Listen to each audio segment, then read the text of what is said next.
itu sendiri. Kecuali kalian bertanya tentang Islam, ya rujukannya adalah Quran, rujukannya adalah hadis. Yang kita perbandingkan di sini kan contoh tadi nih, tentang ada orang Kristen yang bertanya tentang ini tadi barusan siapa namanya itu ya, lupa lagi saya, Jenal atau siapa, si Jen. Nandar, di dalam Al-Qur'anmu dikatakan bahwa Injil itu adalah terang dan cahaya. Lah, saya betul. Saya katakan itu adalah iman Islam kalau Injil itu adalah cahaya dan petunjuk. Tetapi Injil yang kami imani bukan Injil Matius, Markus, Lukas, dan Yohanes. Matius, Markus, Lukas, Yohanes itu bukan Injil yang diterima oleh Yesua. Kenapa? Karena ditulis ratusan tahun setelah Yesua terangkat ke sorga. Menurut iman Kristen, dalam iman kami nggak pernah ada manusia ke sorga. Ya maksudnya tidak pernah Yesus ke sorga kecuali ke langit kedua. Karena yang ditanya Injil, yang ditanya Gospel, saya sudah menjawab. Nah, lalu Injil yang mana, Bang Nandar? Ya, Injil yang diterima oleh Yesua atau Isa Al-Masih, contohnya adalah Quran surat 61 ayat ke-6. Jadi saya tergantung pertanyaannya tentang apa, maka saya komparasi. Tidak semuanya Bible. Makanya Abang kalau lihat dari tadi kan penjelasan saya semacam itu. Kan ada orang Kristen ditanya, lalu Injil yang asli yang mana, Bang Nandar? Injil yang asli sekarang nggak ada, tetapi Al-Quran sudah mengisyaratkan Injil yang asli itu Injil yang diterima oleh Yesua atau Isa Al-Masih. Contohnya mana? Quran surat 61 ayat ke-6 dan ayat-ayat yang lain sebetulnya banyak. Ini salah satu di antaranya saja. Wa idh qala Isa bin Maryam ya bani Israila inni rasulullah ilaikum. Itulah Injil yang diterima oleh Yesus. Sesungguhnya aku ini adalah utusan Allah, ya, hanya kepada bangsa Israel. Kata Yesus, ini Rasulullah ilaikum musaddiqal lima baina yadayya minat Taurah, dan aku membenarkan kitab sebelumku yaitu Torah. Wa mubassiram bi rasuli ya'ti min ba'di ismuhu Ahmad, dan memberikan kabar gembira tentang hadirnya, tentang datangnya seorang rasul, seorang nabi yang namanya Ahmad. Itulah Injil yang diterima oleh Allah kepada Yesus, dan Allah menceritakannya kembali di dalam Al-Quran. Bukan diterima oleh Allah, Injil yang diterima oleh Allah. Yesus atau Isa yang diwahyukan Allah kepada Yesus melalui Roh Kudus atau Gabriel alaihissalam. Begitu, brother ya. Oke. Terus yang kedua, sabar nih. Yang kedua tadi mengatakan, kenapa kalau orang Islam itu mengutip-ngutip gospel, kok kenapa tidak seluruhnya? Ya, kalian sendiri kan di dalam gospel itu ada perikop tentang berbicara. Contoh, Matius 7, 15 sampai 23 berbicara tentang nabi palsu. Siapa nabi palsu itu? Ketika saya berdiskusi menggunakan perikop itu, maka saya tekankan nabi palsu itu adalah si Paulus. Sesuai dengan perikopnya. Kalau Yohanes 16:13, kalau Anda mau baca satu perikop pun, itu tetap merujuk kepada Nabi Muhammad. Secara apa? Secara analisa yang saya pelajari selama ini, baik di dalam pendekatan bahasa maupun pendekatan historikal. Begitu, brother. Paham? Menurut versi Islamnya ya, Bro. Lo enggak berbicara tentang apa dulu nih? Kalau berbicara tentang Bible, ya berdasarkan Bible itu sendiri. Nah, contoh beginilah, brother. Saya kasih contoh ya. Yang Yohanes 13 tadi aja, Bang. Yohanes 16:13. Yohanes 16:13 itu. Itu kan dari perikopnya judulnya apa nih? Oke.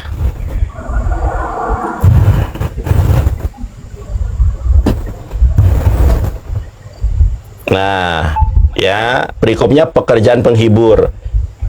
Perikop ini berkorelasi dengan Yohanes 14 ayat ke-16.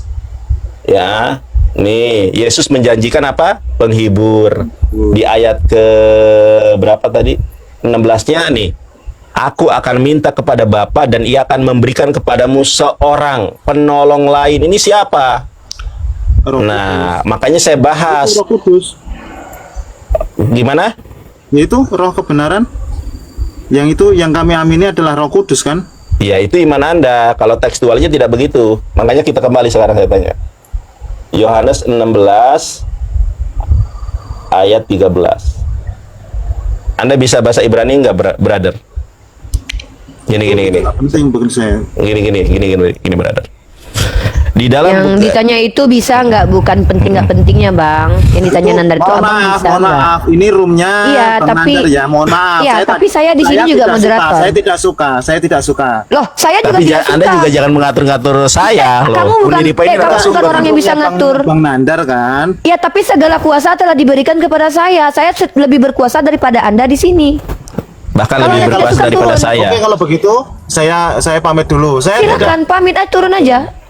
Kami nggak ada pernah mengundang Anda loh. Kami nggak ngundang Anda yang naik kok. kita mengundang, tapi yang ACC yang terima Bang Nandar loh, bukan Anda loh. Iya, Anda tapi yang itu samu, yang asas. seolah-olah Iya, kalau saya, jago. oh enggak, bukan. Anda Saya so bukan jago. tamu. Nih, Tidak seperti ini, bukan seperti contohnya ini. nih, saya bisa turunkan Anda nih. Saya bukan tamu. Saya adalah narasumber di Komal ini. Segala kuasa telah diberikan ke saya. Begini loh, Kristen tuh tahu diri lah. Banyak sekali kalian itu yang takut dengan saya karena diksi yang saya gunakan itu membuat jantung kalian itu copot. Karena yang saya katakan itu kenyataan. Contoh, saya katakan kalian nggak tahu diri. Pertama, nggak tahu dirinya adalah ini Komal Nandar, betul.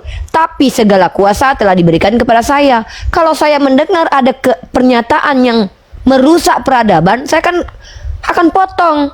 Contoh pernyataan yang kau bilang tadi, Bang. Di sini kan bukan gini loh, bro.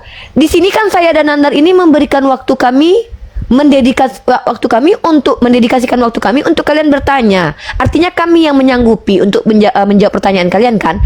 Tapi bukan menyanggupi diri untuk menjadi budak kalian.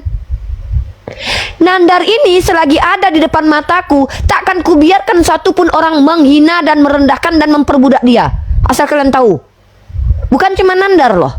Di room di mana aku berada, yang punya Komal, ku haramkan di depanku diperbudak sama Kristen. Salah satu ciri-ciri diperbudak Kristen, diatur Kristen. Contoh, jangan main gini, jangan gitu. Kau siapa? Kau siapa ngatur-ngatur yang punya Komal? Lalu kau bilang, ini kan Komal Nandar. Ini kan Komalnya Nandar. Betul. Terus kenapa kau ngomong, hei, kau nggak dengar tadi? Segala kuasa telah diberikan kepadaku. Aku bisa meludahi bapak moyangmu sekalipun kalau aku mau. Tapi aku nggak mau. Ya kan nggak bisa aku ludahi bapak moyangmu. Nah, mungkin bagi kalian diksi Syarifah kan terlalu kasar. Nah, kenapa wajib harus ada orang sepertiku yang berbicara terang-terangan? Lebih baik kasar tapi jujur daripada kami kan ajaran kasih tapi bohong. Lebih baik keras dan kasar tapi benar yang disampaikan dan jujur. Lebih baik terguncang jantung kalian, bergeser dari tempatnya, otak kalian berserak, daripada kami manja-manjakan kalian baik-baik tapi kalian sesat.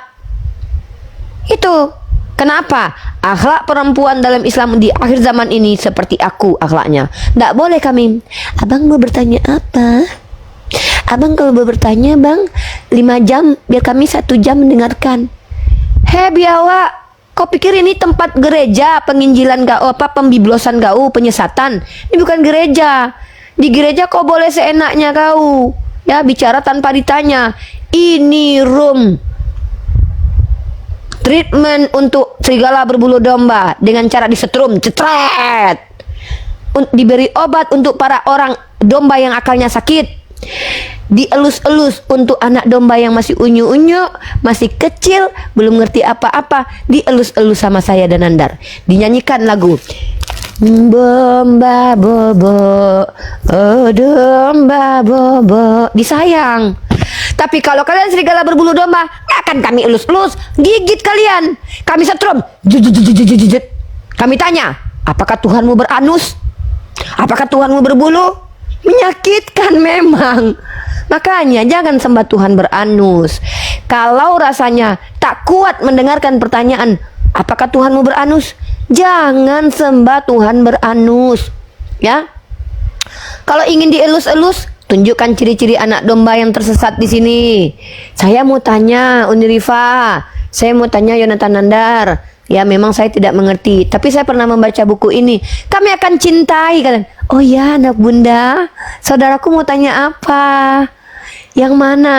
Oh yang Al-Quran ini, sebentar ya, saya buka dalilnya dulu ya. Saya baca tafsirnya dulu ya. Sabar ya. Saya baca dulu. Oke, izinkan saya membaca lafaznya ya. A'udzubillahi minasyaitonirrajim. Enak the treatment. Tapi ketika kalian di sini, kenapa kalian sembah batu? Berharap kalian bertanya, kenapa kalian sembah batu? Lalu aku menjawab, tidak saudaraku, kami tidak nyembah batu. Bukan gitu jawaban yang akan kalian dapatkan. Hei biawak, sejak kapan kami nyembah batu? Bukankah Yesus yang batu, penjuru dibuang oleh tukang bangunan? Begitu cara menjawabnya. Kenapa begitu? Karena kami adalah orang yang diperintahkan bersikap adil, meletakkan segala sesuatu pada tempatnya. Bertemu serigala, kami cabut bulunya. Bertemu anak domba, kami kandangi. Bertemu domba yang sudah tua bangka, kami kandangi. Kami kandangilah, kami kulitilah kalau bisa. Bertemu dengan anak domba yang masih unyu-unyu, kami gendong, kami nyanyikan lagu. Timang, timang, dombaku sayang, janganlah mencret, bunda bernyanyi. Begitu. The sound the pit, the sound the pit, the sound the ship, the sound, gitu loh. Ya, seperti itu. Pendeta Lemon, jangan naik dulu. Ya, jangan naik dulu Pendeta Lemon. Jangan banyak-banyak dulu kita. Nanti kalau malam mau nongkrong-nongkrong beramai-ramai nggak apa-apa. Sekarang ini lagi model ini ya. Halo Pak Susanto. Selamat pagi, assalamualaikum. Agamanya apa Pak? Islam ini. Oh Islam. Ya udah, Waalaikumsalam warahmatullahi wabarakatuh. Ada yang mau disampaikan Pak? Ya bagus. Sudah teruskan saja. Itu aja. Ya. Oh gitu. Itu aja. Udah. Jadi begitu kami ya. Bukan seenak-enak nenek moyangmu. Ntar dulu, aduh. Oke, kita materi kajian aja. Nenek batuk, cu. Nenek batuk.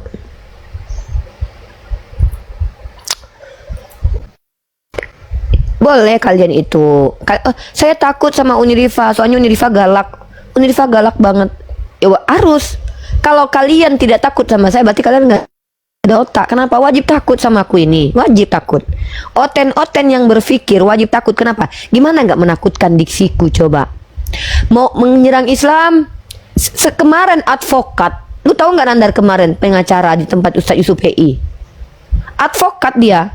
Ya, Terus dia gini, ini gue jelasin sama lu ya. Dia advokat, terus ada sarjana hukum di belakangnya, orang Kalimantan dia. Jadi dia naik ke atas. Dia kan Ustadz Yusuf PI selama ini kan lembut. Pas gua yang jadi narasumber kan. Bagaimana menurut kalian ya Mbak Rifa, menurut Ibu dan Ustadz tentang kejadian yang terjadi di Italia itu? Kenapa agama mereka begitu? Aku tanya, kejadian apa di Italia? Itu loh yang saya lihat di Iya Pak, kejadian apa di Italia? Kan lucu Nandar. Dengar botak, lu kan pengacara nih. Dia mempertanyakan masalah sama kita, tapi dia nggak kasih masalahnya. Dan kita nggak pernah tahu permasalahan itu. Kita nggak cari tahu gitu loh. Ada apa? Itu loh gereja dirusakin. Di mana peristiwanya itu Pak? Itu lihat aja Mbak, kan kurang ajar. Dia yang membawa narasi, dia merepotkan kita, nyuruh kita cari permasalahannya. Capek gue carikan. Terus gue bilang, yang ada itu kejadian di Brazil, di mana di Prancis yang kalau tidak salah. Seorang pria bernama Abu Bakar Cisi itu ditikam 50 kali sama orang Kristen sambil meneriakkan kebencian kepada Islam. Tuh. Ya, nih. Gue bilang gitu, tapi gue lama, ya. Abu Bakar Cisi itu ditusuk 50 kali. Lu tahu nggak kisah itu? Baru kejadiannya baru-baru ini loh. Lu tahu nggak? Nih, gue tunjukin sama lu ya. Jadi ada kejadian di nih gue kasih sama kalian ya teman-teman ya. Jadi mereka itu mau memframing agama kita dengan perilaku umat Islam, tapi mereka lupa kalau kelak kelakuan agama mereka, orang yang seagama dengan mereka tuh lebih bejat, jauh. Mungkin kalau levelnya itu umat Islam itu levelnya 20, mereka tuh levelnya 150, guys. Bandingannya gitu. Perbandingannya begitu memang. Nih, kita tunjukin nih. Nih ya. Ditikam 50 kali. Ini saya tunjukin sama kalian. Oh, di laptop aja, Deng. Nih, seorang muslim di Perancis ya. Nih, aku tunjukin. Ini kejadiannya di Perancis, teman-teman. Dan ini kejadiannya baru-baru ini ya. Pria muslim di Perancis. Ini baru agamanya brengsek. Agamanya brengsek karena agamanya yang membuat dia begitu, ya. Kenapa bisa kita katakan agama? Karena laki-laki ini membenci agama Islam dan agamanya Kristen, dan dia memang dikatakan sebagai pembenci Islam. Nih, kalian, memang saya ini orangnya kritis, nggak bisa dibodohi. Kenapa banyak oten yang takut sama gua, Nandar? Karena gua itu apa namanya, langsung saset gitu loh. Jeder kan. Jadi ketahuan memalukan kelakuannya di depan kita, nggak ada data bicara. Itu saya. Nah, kenapa dia mau sama lu lebih lembut daripada gua gitu sebenarnya. Nih, seorang muslim di Perancis ditikam 50 kali di dalam masjid hingga tewas. Dan lu tahu kapan ini terjadi? Tahun 2025, tanggal 28 April. Nih, tanggal 28 April kemarin tahun 2025 ya. Kemarin meninggoy, dan ini siapa? Lu tahu ya yang membunuhnya siapa? Nih. Nih, orang yang Islamfobia, Nandar. Nih. Pelaku yang disebut pejabat Prancis sebagai Islamfobia memfilmkan kejadian sambil meneriakkan kebencian terhadap Islam. Tuh loh. Memang betul, Nandar. Jadi memang mereka tuh memang binatang. Kalau mereka itu di tempat mereka tuh mereka binatang. Cuman mereka sok baik. Lu lihat kemarin si syair itu kan, si syair Hindu itu kemarin kan, yang ngaku-ngaku Hindu itu. Udah berapa, hampir setahun loh dia. Gue kenal dia tuh kayaknya udah 6 bulan pas tahunan deh. Banyak itu pria Hindu sok baik depan kita. Terlihat baik depan kita, memang terlihat baik. Baik, lemah lembut di awal. Kan gini loh, penyesat itu kan kata Yesus itu serigala berbulu domba. Mereka tuh di awal baik-baik. Semdon. Kalau mau naik minta permintaan naik, bro. Sok baik kan mereka itu. Tapi kalau mereka sudah ke pojok argumennya, mereka langsung menghujat. Itu kelakuan mereka tuh. Makanya aku bilang kayak anjing. Anjing itu kan gitu. Pertama kan dia kayak biasa anjing itu, tapi kalau udah mulai terganggu dia gigit. Sama kayak ular. Ular kan pelan-pelan. Pas kejepit matok. Makanya mereka diumpamakan seperti anjing dan ular. Yang mengumpamakan mereka seperti anjing adalah Al-Quran. Yang mengumpamakan mereka anjing adalah Al-Quran dan Yesus. Dan mengumpamakan mereka seperti ular adalah Yesus. Ya, silakan Samadon. Agamanya apa Samadon? Assalamualaikum warahmatullahi taala wabarakatuh. Apa kabar Juni sama Ya Bang Adek. Ya, baik, Bang. Sudah saya salurkan pada Bang Farouk Sianapa. Masya Allah, Masya Allah. Sekitar 4 juta. Masya Allah. Jadi 300 juta tu buat misi kamulah. Yang 3 lagi juta. 100 tu buat abang Yonatan Nanda ke Surabaya. Masya Itu dia Allah. sampai. Subhanallah. Selamat berjuang kerana saya. Bang Selamat Samadon, berjaya. saya pribadi Pak Ji mengucapkan sangat terima kasih kepada apa yang Pak Ji upayakan. Semoga kami semakin semangat dan semoga ada lagi manfaat. sekali ya Bunda Gembala, jangan berterima kasih sama saya. Berterima Alhamdulillah, kasih dengan alhamdulillah kepada Allah. Ya. Alhamdulillah. Kita sama-sama berjuang. Saya tak pandai cakap, tapi saya buat apa yang harus saya lakukan. Ya. Baik. Terima kasih Pak Ji. Insyaallah, insyaallah. Okey, insyaallah. Assalamualaikum. Izin turun. Waalaikumsalam warahmatullahi wabarakatuh. Maaf. Sorry. Masya Allah, tabarakallah. Terima kasih Pak Ji. Teman-teman, inilah kenapa umat Islam itu dikatakan umat rahmatan lil alamin. Kalau niat menuntut ilmu, karena nanti tanggal 6 itu seminar, kenapa saya tidak mau lebih dahulu meminta ke orang, saya lebih dahulukan diri saya ada duit 200, saya kasih, terus ada Mesiah kita kasih. Itu menunjukkan bahwa kami para apologet ini itu dilarang minta-minta. Saya memang melarang para Mesiah itu minta-minta, kecuali memintakan kepentingan untuk saudara sendiri. Contoh, saya memintakan netizen untuk Nandar itu tidak masalah, bukan Nandarnya, karena Yang tidak boleh itu kami, teman-teman, meminta-minta. Ya, yang rahmat kelamin itu agama kau. Contoh Tuhan kau memberikan kelamin pria wanita-wanita kepada Nabi Daud. Itu ada dalam 1 Samuel pasal 12 nomor 7 dan 8 dan nomor 11. Itu yang rahmat kelamin. Rahmat diberikan Tuhan berupa kelamin-kelamin istri orang kepada Nabi Daud, Dek. Ya, kalau kami ini rahmatan lil alamin. Rahmat kelamin itu agamamu di dalam kitabmu, dalam kitab 1 Samuel pasal 12 nomor 7 dan 8 dan nomor ayat 11. Rahmat Tuhan yaitu berupa kelamin-kelamin istri orang diberikan kepada Nabi Daud, ya. Begitu faktanya. Jadi terima kasih kepada saudara. Makasih Pak. Data-data lu, Nandar, gua mau daftarin lu. Nandar, sama teman saya satu lagi orangnya botak, sama teman saya satu lagi perlu datanya ya. Nah, nanti aku pakai peci botak lu nyebut ke botak. Lu kasih data gua karena ini udah daftar bahasa Arab ini. Udah daftar bahasa Arab kita. Ya. Oke, halo Hamba Hina. Hamba Hina silakan, ada yang mau ditanyakan? Udah lama ndak basuh nih Ripa. Kumaha Oh ya, Bang. Ya, oh ya, ini Kristen, teman-teman, ya, Kristen yang berbeda. Bro, di sini narasumbernya kan saya. Jadi Anda di sini kalau ada pertanyaan silakan bertanya. Kalau nanti mau membantu kawan Kristen Anda menjawab silakan. Tapi mohon maaf Anda tidak dijadikan narasumber ya. Silakan Anda mute dulu ya. Kalau Anda mau bertanya boleh bertanya. Ada yang mau ditanyakan nggak? Enggak perlu, saya nggak perlu bertanya. Oke, ya sudah. Jangan diganggu ketika saya dan Nandar sedang berbicara ya. Tidak boleh mengganggu, tidak boleh memotong. Kalau ada interupsi silakan sampaikan interupsi. Uni atau Nandar. Nanti kita kasih kesempatan untuk bicara. Tapi bukan untuk menanggapi kami. Karena kami umat Islam ini tidak boleh berdiskusi dengan orang-orang awam. Karena nanti tanpa sengaja kami mengolok-olok. Jadi kalian yang awam, di mata kami yang awam, dan memang secara kredibel secara kapabilitas kalian memang awam, tidak mampu membuktikan kapasitas dan kapabilitas kalian, maka kami menghindari untuk berdebat dengan kalian supaya kami tidak jatuh mengolok-olok kalian, ya. Jadi tugas hak kalian kami berikan adalah bertanya saja kepada kami. Bertanya saja ya Bang ya. Kalau ada pertanyaan silakan dibuka mic-nya, izin gitu. Tapi kalau tidak ada pertanyaan, tidak kami izinkan untuk banyak bicara karena Mau bertanya. memberikan boleh silakan. Oke. Kenapa Uni setiap berbicara melebihi daripada Tuhan? Ya karena saya lebih berkuasa daripada Tuhanmu di Komal ini. Bukan Coba Tuhan kalau saya. saya uji.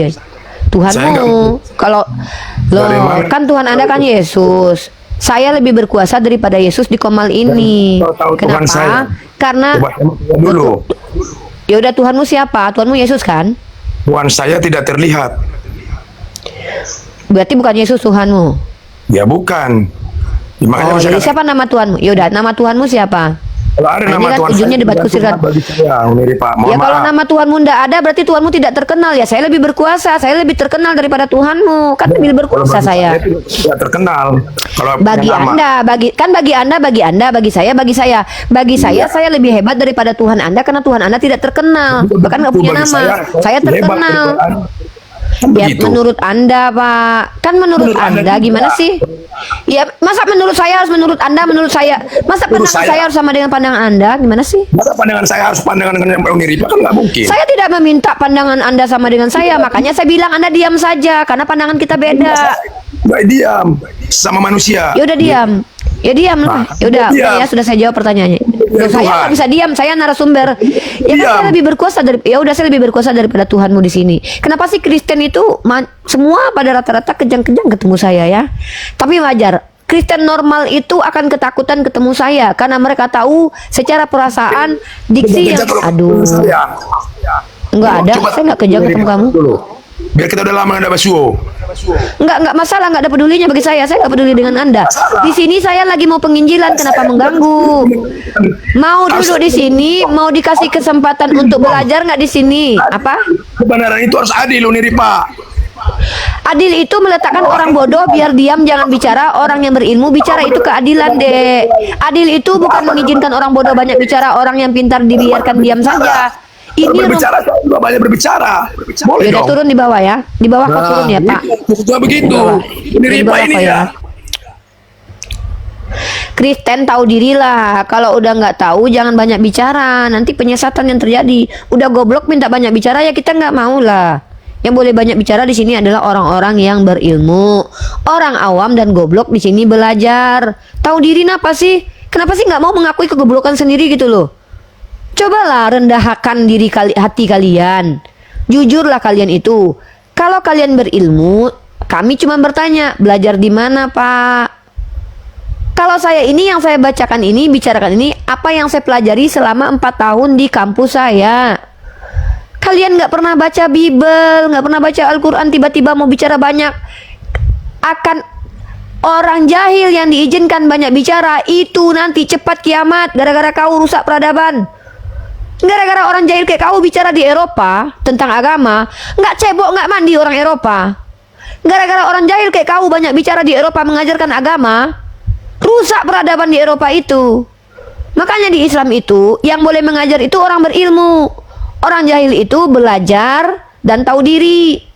Ini orang jahil nggak tahu diri, ngaku anak Tuhan pula, ngaku pula mengerti.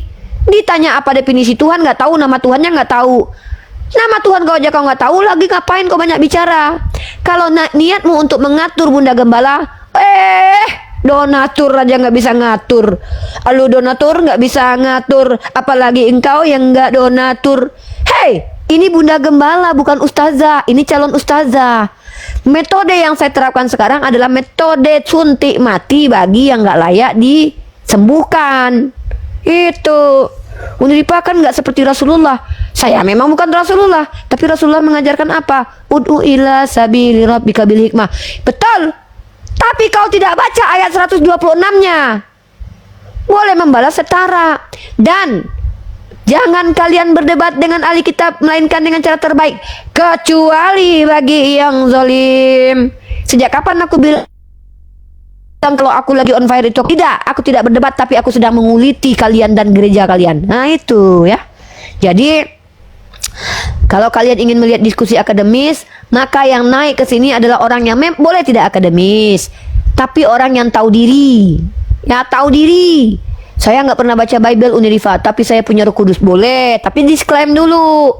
Semua yang saya bicarakan ini adalah Tuhan saya yang mengajarkan dalam diri saya.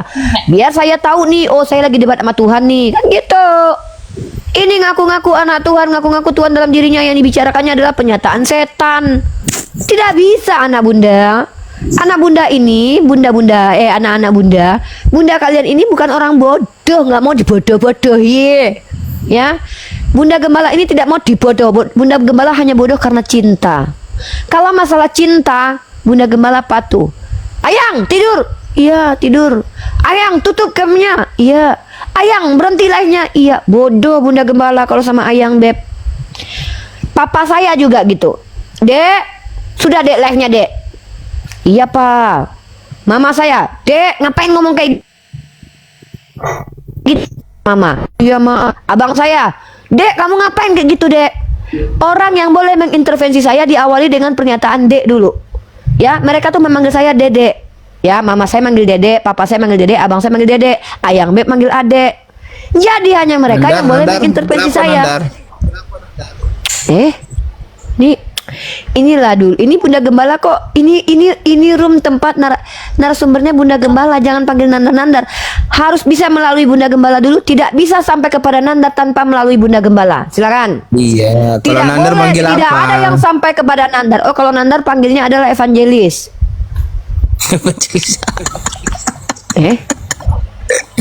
Aku tahu gak kau? Kok lari ke evangelis?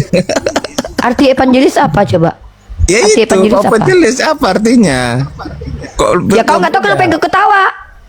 Ya. Kau nggak tahu kenapa yang ketawa? Justru itu, yang nggak tahu itu ketawa. Apa artinya? Oh, jadi kalau Kristen itu nggak tahu ketawa, teman-teman. Iyalah. Jadi diam, biar saya jelaskan. Ya. Diam, ditutup mic. Ini ilmu. Evangelis itu berasal dari kata euangelion. Ya, euangelion ini kemudian memunculkan istilah evangelis. Euangelion itu artinya adalah kabar baik dalam bahasa Yunani. Gak nyambung. Maka diam, walaupun nggak nyambung menurut kau, aku nggak butuh pendapat kau. Di sini yang kami butuhkan adalah pertanyaan, bukan pendapat kau. Kalau awam, orang awam itu kami suruh berpendapat nanti kalau kami lihat nyambung ngomongnya, ya. Tapi kalau orang awamnya gobloknya maksimal, tidak kami mintai pendapat, tapi kami minta untuk belajar, ya. Evangelion itu artinya kabar baik. Maka kata evangelis itu berasal dari kata evangelion, adalah merujuk kepada orang-orang yang menyebarkan kabar baik. Maka kami ini berdua adalah evangelis men dan evangelis wati. Ini evangelis wati. Kenapa kami dikatakan evangelis? Karena kami penyeru kabar baik. Mana dalilnya di Al-Quran kami penyeru kabar baik? Bismillahirrahmanirrahim. Wa basyiril ladzina amanu wa amilus solihat anna lahum jannatin tajri min tahtihal anhar. Artinya adalah wa basyiril ladzi, dan kabarkan kabar baik kepada mereka yang beriman dan beramal soleh, bahwa mereka akan mendapatkan surga. Maka kami mengabarkan kabar baik kepada seluruh umat Islam dan orang-orang beriman. Wahai saudaraku, bismillahirrahmanirrahim. Ya ayyuhan nasu ubudu rabbakumul ladzi khalaqakum walladzina min qablikum la'allakum tattaqun. Ya manusia, ya ayyuhan nas, ya manusia, ya ayuhan nasu a'budu, beribadahlah, mengabdilah. Ya ayuhan nasu a'budu rabbakumul ladzi khalaqakum, mengabdilah kepada Rabbmu yang menciptakanmu, yang menjadikanmu dan menjadikan orang sebelum kamu, min qablikum la'allakum tattaqun. La'allakum tattaqun artinya supaya kamu bertakwa. Jadi itu artinya, ya. Dan kamu di sini sebagai orang kafir, pemakan babi, penyembah Tuhan beranus, diizinkan hanya bertanya. Diskusi Ya, memang lagi. kamu orang kafir. Diskusi Saya lah. kan mau, iya boleh diskusi. Mau diskusi dua arah? Boleh. Mau. Boleh saya bertanya? Buka kamera. Ya, kalau diskusi dua arah itu bertanya dan ditanya, dua arah. Bukan Udah, hanya bertanya saja tapi bertanya ditanya. aja, kalau enggak boleh bertanya aja. Kalau bertanya saja bukan diskusi namanya, itu namanya belajar. Silakan belajar Enggak, saja, oke? Aku mau belajar, bertanya. Oke. Boleh? Silakan, Oke. boleh. Pertanyaan pertama. Pertanyaan pertama, apakah fungsi dari Hajar Aswad? Oke, siap. Ditutup, di mute. Oke, Segala saya mute sesuatu ya. yang diciptakan Allah itu tentulah ada fungsinya. Tidak ada Tuhan itu iseng-iseng membuat sesuatu tak berguna. Bahkan jangankan sebuah batu, yang namanya kotoran saja itu berguna. Contoh untuk pupuk. Badan kalian yang sudah tidak ada ruhnya saja, yang mayat kalian saja, itu kalau ditanam ada manfaatnya buat alam semesta, yaitu jadi minyak bumi dan juga jadi pupuk. Nah, jangankan batu Hajar Aswad, tai saja itu berguna, iblis saja ada gunanya, apalagi batu Hajar Aswad. Maka secara esensi yang namanya batu itu, pertama, gunanya adalah untuk mengukuhkan pondasi. Kalau batu dicampur dengan semen, maka semakin kuat, membuat pondasi secara esensi. Dan spesifik untuk batu Hajar Aswad berbeda dari batu-batu yang lainnya. Kenapa batu Hajar Aswad berbeda? Karena umat Islam meyakini batu Hajar Aswad itu tidak berasal dari bumi, tapi berasal dari surga. Secara ilmiah memang para ahli mengakui batu Hajar Aswad itu adalah batu yang jatuh dari langit alias termasuk ke dalam meteorit, ya.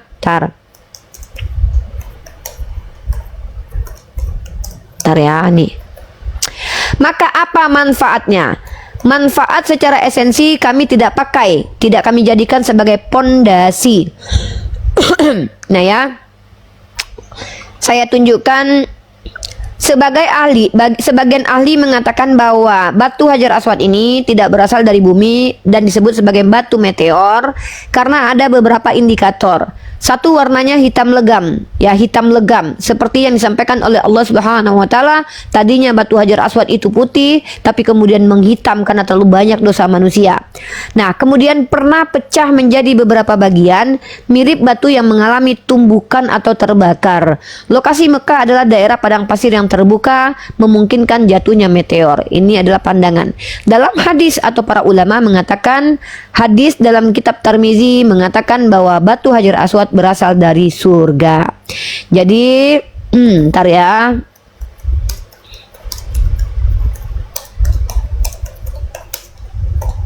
Ntar ya. Saya kasih kamu data lagi. Sabar ya, Dek ya. Nah, kalau untuk secara spiritual, gunanya batu Hajar Aswad itu menjadi saksi kami nanti. Ya, saya tunjukkan kamu bahwa batu Hajar Aswad menjadi saksi. Menjadi saksi ketika kami nanti di yaumil hisab. Barang siapa yang datang ke Mekah itu tujuannya mencium batu Hajar Aswad bukan untuk menjalankan haji, maka dia masuk neraka karena dia kafir. Tapi nanti kalau dia menuju batu Hajar Aswad, ketika dia ke Mekah itu menjalankan panggilan Allah, rukun-rukun haji karena Allah, karena rasa cinta kepada Allah, rasa takut kepada Allah, tapi dia bertemu batu Hajar Aswad, dia tidak terlalu tidak terlalu bersemangat untuk mencium, melambaikan tangan saja karena memang tahu kalau itu batu biasa, dan dia tahu kalau batu itu tidak dapat berbuat apa-apa dari dirinya sendiri seperti Yesus yang adalah batu penjuru, maka insya Allah dialah yang mabrur hajinya. Tapi ketika ada orang Islam datang ke Mekah, mempersulit diri dengan berdesak-desakan sampai dipijak-pijak kepalanya hanya untuk mencium batu Hajar Aswad, maka bisa jadi niatnya bukan karena Allah, tapi ingin difoto cium batu Hajar Aswad, di video lalu dipublish. Masya Allah, dia bisa mencium batu Hajar Aswad. Karena tanpa batu Hajar Aswad dosa bisa terhapus, bahkan kalau mencium wajah kening suami dan kening anak, dan bersyukur kepada Allah. Alhamdulillah, ini adalah rahmat dari Allah. Jadi bukan batu Hajar Aswad saja, bahkan ketika kami mengambil duri di jalan dan menyingkirkannya, itu juga bisa mengampuni dosa.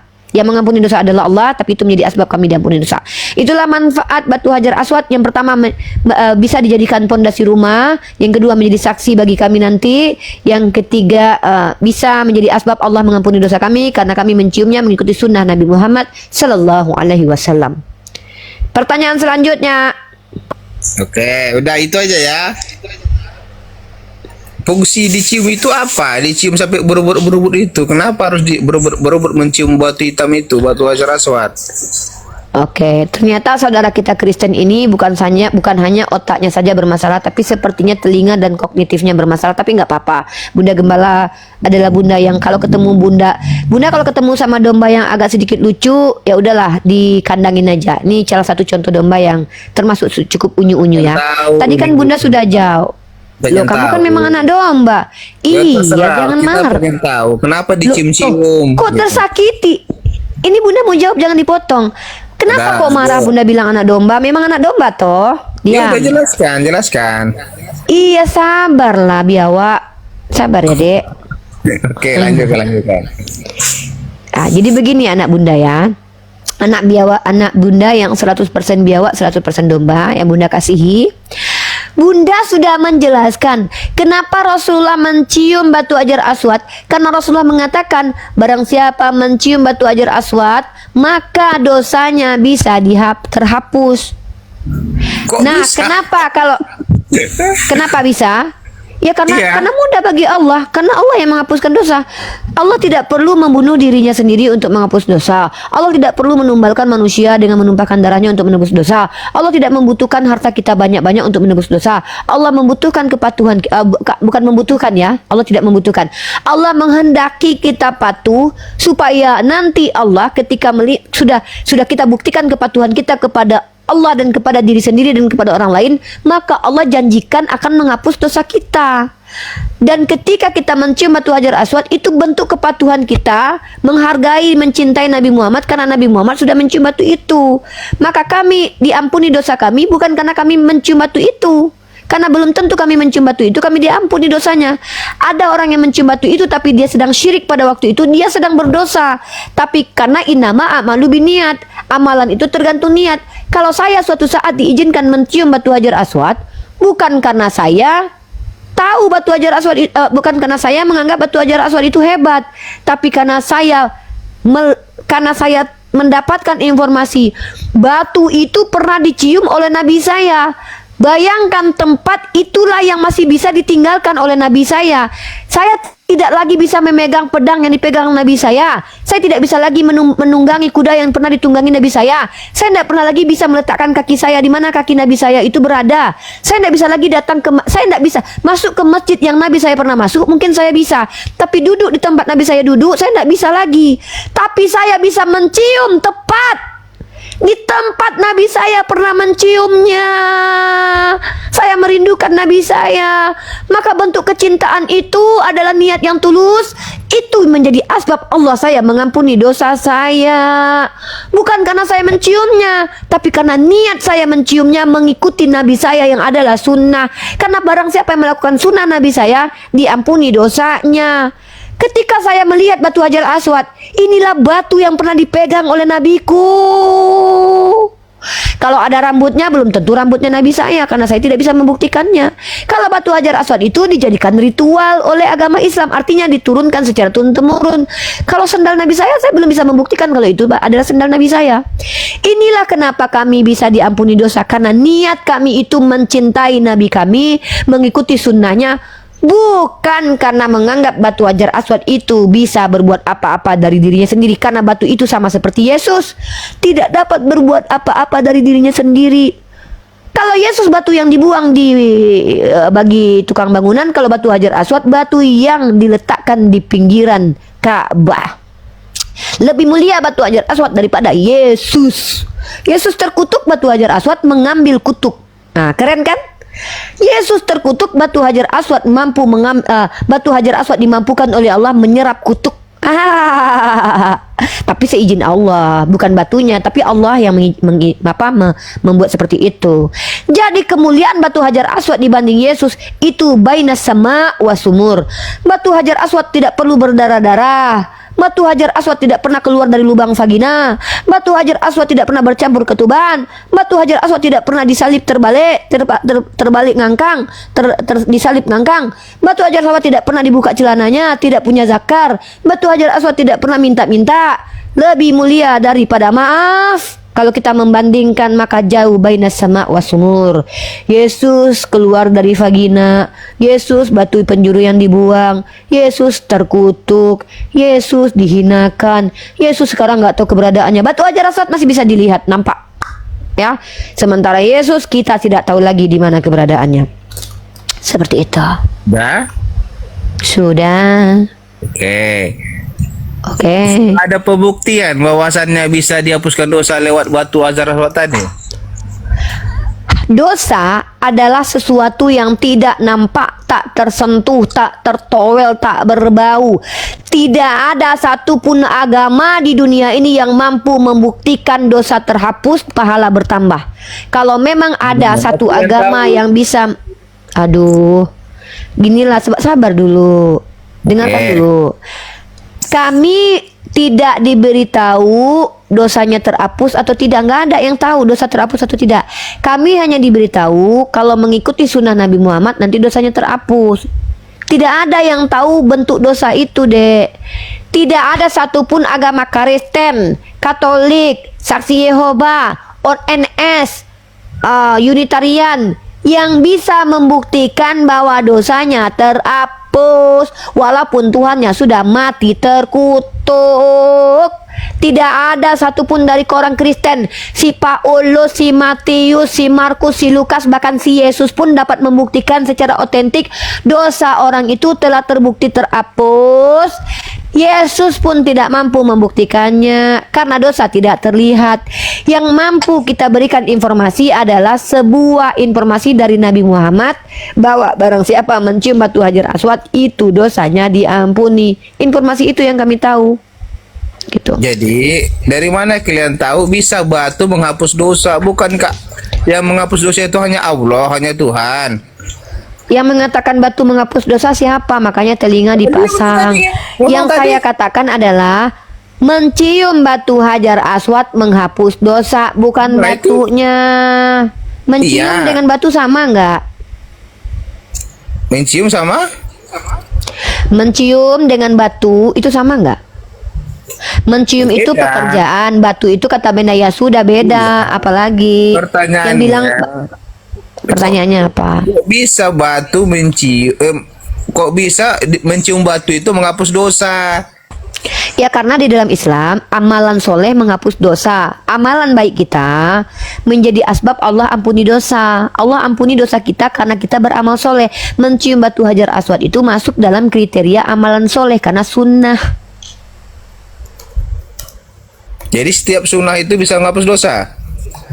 Insya Allah ya seizin Allah gitu loh. Betul. Jadi otan ini yang bukan batunya yang menghapus dosa, tapi amal perbuatan kita lah sunnahnya itu. Contoh. Kalau Kristen Berwudu aja kayu salib menghapus menghapus dosa, Nandar kalau Kristen kayu salib menghapus dosa. Kalau Yesus dimatikan di kursi listrik, mereka tidak ditebus karena nubuatannya harus di kayu salib. Jadi kayu salibnya yang menghapus dosa. Berarti Beda. kalau di setrum nanti logonya sih cepat. Enggak, gini, beda Nandar. Kalau Yesus pada waktu itu kematiannya itu dilindas truk, mereka nggak jadi diampuni dosanya karena nubuatannya itu dia harus disalib. Gitu loh. Keinginan iblis dia harus disalib, keinginan bapak yang adalah iblis dia harus disalib, harus mengikuti keinginan iblis. Karena kalau Yesus misalnya matinya jatuh dari pohon, nggak jadi ampuni dosanya. Makanya mereka ini ya bagaimana ya? Yang mengampuni dosa mereka itu adalah kayu salib itu. Ya tanpa kayu salib mereka tidak bisa tertebus. Coba aja deh kalau seandainya Yesus ceritanya mati dilempar sama, misalnya kita dengar cerita nih, ternyata Yesus matinya dicampak dari atas gunung, nggak jadi dosanya diampuni. Karena nubuatannya itu dia harus mati disalib dulu. Seperti itu. Seperti itulah kira-kira. Jadi, mana lebih kuat? Amalan kita atau mencium batu Hajar Aswad untuk menghapus dosa?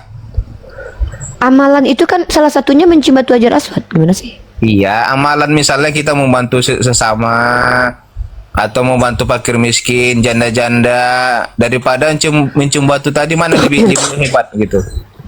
Lebih utama adalah yang wajib. Itu kan sunnah dan itu nggak apa-apa nggak dilakukan. Makanya kami banyak yang nggak melakukan karena yang wajib dilakukan itu sholat, naik haji pun salah satu naik haji itu menjadi kewajiban dan rukunnya tidak ada termasuk di situ mencium batu Hajar Aswad, tidak termasuk rukun di situ, itu sunat aja. Makanya ada jadi gini loh bro, tidak semua umat Islam ini mencium batu Hajar Aswad walaupun sudah ke Mekah. Saya nanti nggak ada niat mencium batu Hajar Aswad karena ada yang lebih besar daripada itu untuk mengampuni dosa. Apa itu? Berbakti kepada suami. Saya kalau seandainya ada pilihan nanti, Uni Rifa, ini saya ada uang nih 30 juta. Uni mau naik haji nggak? Saya akan pakai uang itu untuk belajar S2. Kenapa? Karena belajar itu lebih tinggi kualitasnya daripada mencium batu Hajar Aswad. Nah, naik haji itu nanti pakai uang saya pribadi. Saya pernah ditawarin sama Bunda Nina dulu. Bunda Nina itu bilang gini, Uni mau saya bantu umroh nggak Uni? Saya jawab, umroh itu salah satu amalan, tapi ada amalan yang lebih hebat dan lebih murah biayanya. Apa itu? Sholat sunat duha, sholat sunat tahajud. Lebih baik saya sholat sunat tahajud, duitnya saya ambil kalau saya ingin mengumpulkan pahala. Tapi nanti saya akan haji ketika saya sudah menyelesaikan misi saya, mendapat gelar S2 dan doktoral dan kemudian mengajarkannya. Baru saya nanti kalau Allah izinkan saya haji wada. Saya mau haji wada aja, haji terakhir. Mungkin saya sudah gemetar itu lutut saya diantar sama anak-anak saya. Gitu, ya. Baru. Tapi kalau untuk sekarang, duit saya kalau ada 50 juta, saya enggak pakai untuk haji. Kenapa? Saya belum mampu. Belum mampu secara apa? Belum mampu secara spiritual. Kenapa? Karena masih banyak saudara saya yang belum makan. Maka saya lebih baik gunakan itu untuk belajar supaya saya menaikkan kedudukan saudara-saudara saya agar mereka semuanya makan. Lalu saya tinggal mereka sudah mapan, saya tinggal mereka, kemudian anak-anak saya tinggal, saya pergi menghadap Pak Allah. Lalu kalaupun saya dipanggil di situ, itulah cita-cita saya yang ingin saya gapai. Bersama sang suami, Ayang Beb, kita sudah menyelesaikan misi kita di dunia. Oh mungkin nanti 5 tahun lagi, 10 tahun lagi, mari kita bertemu dengan Allah di Makkah. Mari kita memenuhi panggilan Allah. La baik Allahumma la baik. Tapi kalau ternyata 2 hari nanti, besok pagi ada yang menginformasikan, Unirifa tenang saja, saya biayai Unirifa S2 dan saya bantu Unirifa untuk naik haji. Saya ambil kesempatan itu karena itu adalah rahmat dari Allah. Ya, tiba-tiba besok pagi, Unirifa tenang. Karena gini, kalau ada yang menawarkan ke saya, Uni mau nggak umroh? Umroh saya nggak terima, saya haji aja. Uni mau nggak saya hajikan? Mau.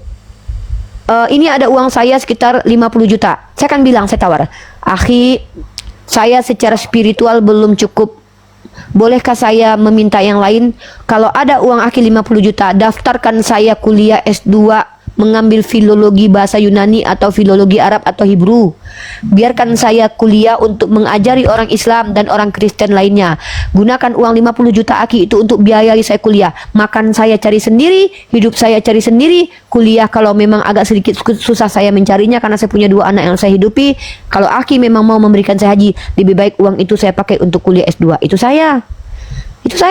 Tapi nanti setelah saya sudah lulus S2, sudah punya kapasitas membuat sebuah karya ilmiah membuktikan kalau agama Kristen itu agama yang salah, Islam agama yang benar, karyanya sudah dipublish, jurnalnya sudah Scopus, maka waktu itu saya langsung carikan uang, saya kumpulkan uang sedikit demi sedikit, saya langsung bersegera naik haji.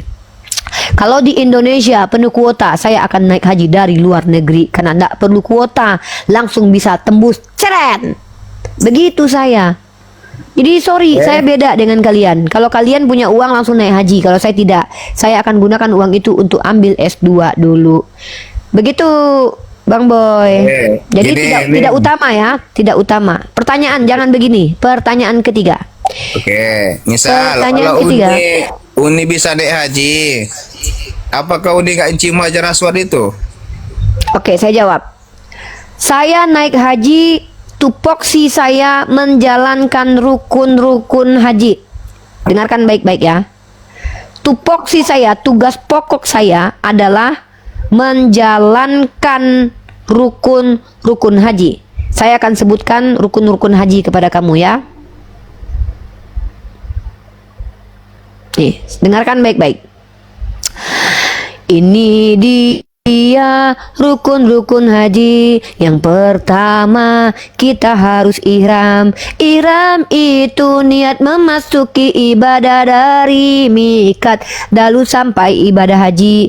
Yang kedua, wukuf di Arafah, berada di Arafah tanggal 9 Zulhijjah. Walaupun sebentar, itu rukun haji, itu harus dijalankan. Yang ketiga, kita langsung takwaf. Takwaf ifadah ini dilakukan setelah wukuf. Kalau tak dilakukan, haji jadi batal lah, makanya ini wajib dilakukan. Yang keempat, kita harus sa'i di antara Safa dan Marwah sebanyak 7 kali. Yang terakhir, kita harus tertib. Inilah dia rukun-rukun haji.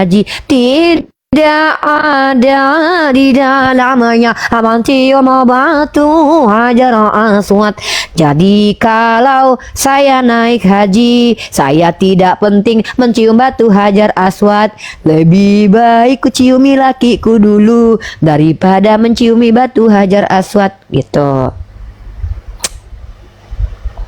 Gitu, Bang Boy. Jadi iya, oke. Berarti kalau Uni ke sana wajib mencium itu ya? Enggak lah, kan peka kali kau Boy. Udah aku bilang Tadi katanya sunnah. Mana? sunnah ini? dan wajib. Kan sunnah bukan wajib. Gila kau. Udah aku bilang sunnah, aku bilang Berarti- wajib. Emang nggak ada. Gila Berarti kau. Uni ke sana gak cium itu ya?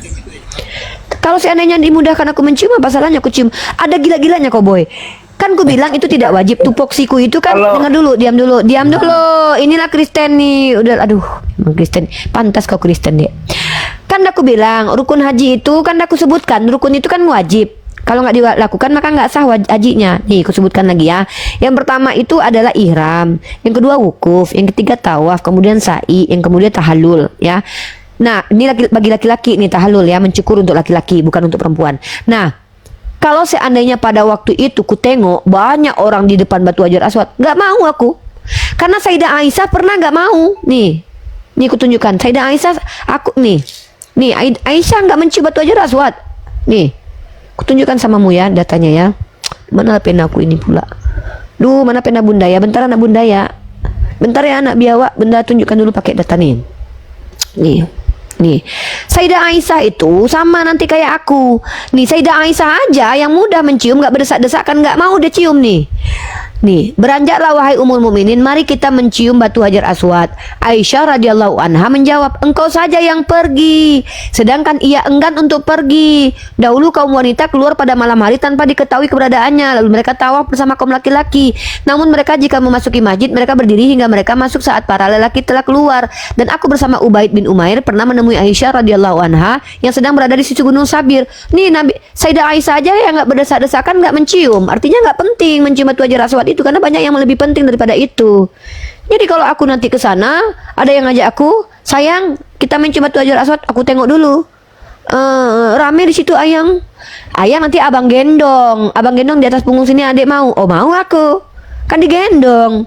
Tapi aku bilang dulu, ayang, daripada ayang gendong-gendong adik terik-terik matahari begitu mencium batu Hajar Aswad, mari kita main gendong-gendongan nanti di rumah gitu. Karena itu lebih berharga daripada apa? Memberikan kasih sayang kepada istri dan suami, kepada anak-anak, lebih tinggi daripada mencium batu Hajar Aswad. Gitu kalau aku tuh orangnya gini loh. Aku tuh kan orang Muhammadiyah. Kau dengarkan baik-baik. Prinsip di Muhammadiyah ini adalah mendahulukan yang wajib, baru setelahnya sunnah. Sunnah yang kami ikuti pun sunnah yang pokok. Contoh, lebih baik aku sholat tahajud dan duha daripada sunnah-sunnah yang lain. Itu kami. Karena aku ini orangnya orang Padang. Orang Padang itu mengambil keuntungan lebih banyak pahalanya sholat tahajud. Ngapain aku mencium batu Hajar Aswad? Mending aku sholat tahajud. Karena nih aku tunjukkan sama kau ya, sunnah yang paling utama itu. Kau ya. Aduh, inilah Kristen ya. Kalian tuh memang nggak ada. Kalian tuh nggak ada aturan gitu loh. Bagi kalian berzina aja nggak dihukum. Yang paling utama itu adalah 2 rakaat sebelum subuh. Tuh, jadi kalau aku mau melakukan sunnah, itu konsisten dulu aku kerjakan. Yang pertama yang wajib dulu. Apakah sholat subuhku sudah wajib, sudah tidak bolong-bolong, sudah nggak pernah ketiduran lagi aku? Itu dulu ku usahakan. Buat apa aku capek-capek mencium batu Hajar Aswad? Sholat subuhku aja kadang-kadang telat. Malu aku sama Allah. Ngapain aku menghabiskan duit ke Mekah cium-cium batu Hajar Aswad? Sholat subuhku aja, anakku aja nggak makan ku buat. Sholatku aja bolong-bolong. Ngapain? Lebih baik uang untuk pergi mencium batu Hajar Aswad bolak-balik umroh itu ku pakai untuk mendidik diriku sendiri agar istiqomah. Kalau perlu masuk aku ke dalam barak militernya Kang Dedi itu, supaya aku bisa istiqomah sholat subuhnya. Bangun pagi subuh, tidur siang setelah isya, masuk aku ke barak. Kang Dedi, aku punya uang 50 juta karena aku belum bisa istiqomah sholat subuhnya. Aku ingin di barak ini, tapi aku bayar ya. Lebih baik ku bayar untuk melatih diriku agar tetap istiqomah sholat subuh. Ini sholat subuh aja telat-telat, mau mencium batu Hajar Aswad pula. Kau pikir Tuhan kami bisa kau tipu-tipu? Allah itu tidak bisa kau tipu, nggak bisa kau akal-akali. Lebih baik bagiku mengucapkan subhanallah wa bihamdihi subhanallah al-azim berkali-kali ketimbang aku mencium batu Hajar Aswad. Karena ucapan subhanallah wa bihamdihi subhanallah al-azim lebih berat pahalanya. Jadi kalau aku ini orangnya nggak mau merepotkan diri. Kalau ada yang mudah, kenapa yang susah? Kalau haji itu salah satu rukun Islam. Tapi bagi yang mampu, mampunya secara apa? Bukan finansial aja. Mampu itu dalam segala hal, dalam banyak hal. Nanti aku setelah aku capai targetku S2, ya bagi yang mau mensupport silakan ya. Ya, karena itu kan bukan minta-minta, maksudnya mensupport itu kalian punya link di mana gitu, kampus di luar negeri gitu. Saya mau beasiswakan Unirifa. Bagi yang mau memberi saya beasiswa, saya akan mendoakan kalian. Aku cuma bisa itu aja ya. Bagi yang bisa memberikan saya beasiswa kuliah di tempat yang saya mau ya, ada salah satu fakultas yang saya target. maka akan saya doakan. Iya, gitu ya. Nanti akan saya bikin di tesisnya. Terima kasih kepada, kemarin saya kan dibiayai kuliahnya teman-teman. Saya tanya sama beliau, Buya, saya bikin skripsi, boleh nggak saya bikin nama Buya di situ, ucapan terima kasih? Jangan, Buya pengen Unirifa mandiri sendiri, Unirifa maju sendiri. Buya tidak mau Unirifa itu manja, maksudnya dibiayai hal yang tidak mampu, tapi untuk makan cari sendiri gitu loh. Walaupun beliau pernah memberikan saya makan, kata Buya, Buya pengen Unirifa sukses atas usaha Unirifa sendiri. Nangis saya.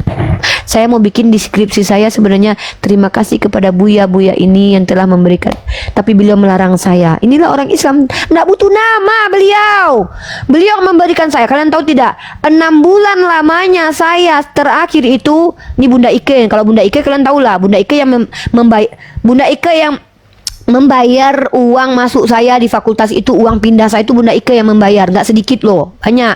Bunda Ike yang memberi saya tempat makan dan tempat tinggal, itu Bunda Ike, bunda aku, I love you. Mwah. Nah, tapi itulah ya, deskripsi itu aku mau masukkan nama orang-orang tersebut tapi dilarang. Kenapa? Takutnya mereka nanti sombong dan mereka ini, jadi aku nggak jadi masukin, cuman aku masukkan aja keluarga gitu deskripsi. Nah, Buya, aku tanya, Buya, boleh nggak saya? Kalian tahu nggak berapa nominal Buya itu mengeluarkan uang selama 6 bulan waktu aku skripsian itu, teman-teman? Aku sebutkan ya, total nominalnya ya. Nih, lebih dari 20 juta. Dan kalian tahu, sebentar ya. Nah, ini aku orangnya begini, teman-teman. Sorry, nampak ya pinggangku ya? Astagfirullahaladzim. Nampak pinggangku tadi, teman-teman? Nampak pinggangku? Maaf ya. Ini adalah struknya, aku bawa ini sampai kemanapun, aku jadikan dokumen. Ini dokumen yang akan aku jadikan piagam. Kalian tahu? Karena ini bukan uang saya, ya. Ini kalian tahu ini. Aku sebutkan biaya-biayanya. Kalian pikir sedikit apa biaya kuliahku itu? Enggak, kawan. 1.900.000 registrasi. 1 juta registrasi. 3 juta. Uang 4 juta. Uang KKS 5 juta. Uang wisuda 3.500.000, hampir 20 juta. Beliau sendiri menanggung itu, ya. Jadi beliau tidak boleh disepil nama, nggak boleh, beliau nggak izinkan. Nah, 3.500.000 uang wisuda nih, beliau yang bayar ini. Artinya, inilah kami umat Islam saling mensupport dalam ilmu pengetahuan, bukan saling mensupport untuk menghujat. Kalau saya menghujat, beliau akan marah kepada saya. Makanya beliau selalu bilang, apa judul skripsi Unirifa? Ini Buya, saya sudah kirim judul skripsi saya Buya. Beliau baca skripsi saya, Masya Allah, mantap. Skripsinya adalah metode diskusi lintas agama di TikTok Ustadz Yusuf PI, Bil Hikmah dan Istiqomah. Keren sekali. Maka nanti kalau seandainya saya ada yang, dulu ada Bunda Nina, Rifa mau nggak Bunda biayai umroh? Saya tolak. Saya umroh pakai uang pribadi aja nanti. Kenapa? Itu amalan saya. Kalau ada yang mau membiayai saya umroh, lebih baik saya dibiayai S2, makan saya tanggung sendiri, ongkosi aja saya, ya, karena di situ biayanya mahal untuk ongkos, ya, ongkosnya aja bayarin. Setelah itu biar saya usaha sendiri, karena saya juga punya pekerjaan. Pekerjaan saya itu bisa dibawa di mana-mana. Pekerjaan saya 2, nge-YouTube dan juga pekerjaan dengan salah satu perusahaan di Eropa sana, ya. Jadi untuk makan saya cari sendiri. Untuk biayai anak saya cari sendiri. Nah, nggak boleh minta-minta di Islam. Tapi kalau ada yang mau ikut